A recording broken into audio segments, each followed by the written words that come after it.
Luke Ball, Republican strategist. Melissa DeRosa, Democrat strategist and former chief of staff for New York Governor Andrew Cuomo. Great to see you both. Luke, get us started. Your reaction. It seems like the Democrat Party is sliding to socialism. 74% of the Democrats say they like Democrat socialism. 66% said they're totally fine with socialism. And that ideology is just the junk food of modern American politics. It might feel good at the beginning. It might fill you up for a moment, but the reality is the crash is coming later. And it's a dangerous place for us to be because as a Republican, I want to actually have a conversation with reasonable Democrats. Melissa and I were talking before this that she's concerned about the direction of the party. I want more Democrats who won't just go along to get along, but who will stand up and speak out about this dangerous ideology. Look, Melissa, there's no denying in those numbers, 74 and 66% of people preferring socialism, and just how deep that adherence goes is really jarring politically. So why is it catching fire so much in your party over policy?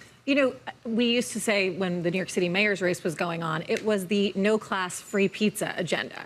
These socialists around the country are running on these ideas that sound good. People like free college, people like free healthcare, people like free buses. The problem is then you don't actually deliver on any of it. And my fear for the Democratic Party, aside from the fact that we're going further and further away from the American public and off a cliff in our own Tea Party moment where we're having this civil war breakout into the open, is that ultimately when Democrats can't and don't deliver on those outlandish promises, you're going to set faith in government back, and then you're going to lose people who are just going to turn to the Republicans. So what's so interesting about what you're saying, though, is people are voting for them. Yeah. I mean, so is there a shift? Oh, yeah. These people are not flukes. They are figureheads in the Democrat Party. You can't name a popular moderate Democrat who is thriving with the base right now because all of the energy is behind people like Mamdani and Plattner and Ilhan Omar and AOC. And apparently the far left is totally fine with anybody's history in the background because with Plattner, any one of the line items on the CVS receipt long list of scandals that he has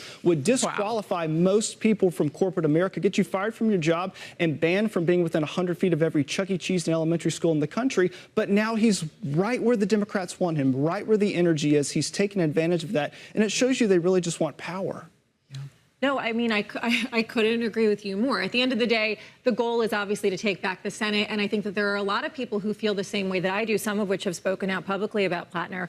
But if you do, you get shouted down. Right now, it's loyalty above all else, lock arms, vote blue no matter who, and I fear that that race to the bottom is going to ultimately set our party back. That's a lot of stuff that rhymes from your party, but it doesn't solve anybody's problems. So to your point, if you overpromise and don't deliver, if your Mamdani with him going to give you a free grocery store, but it doesn't happen until 2029, and it's going to cost $30 million to give you free groceries that you probably won't want anyway. If you look at some of the examples around the country, I'm thinking of one in Kansas City. Right, and Kansas City tried this and the experiment with buses and with the grocery stores, both failed.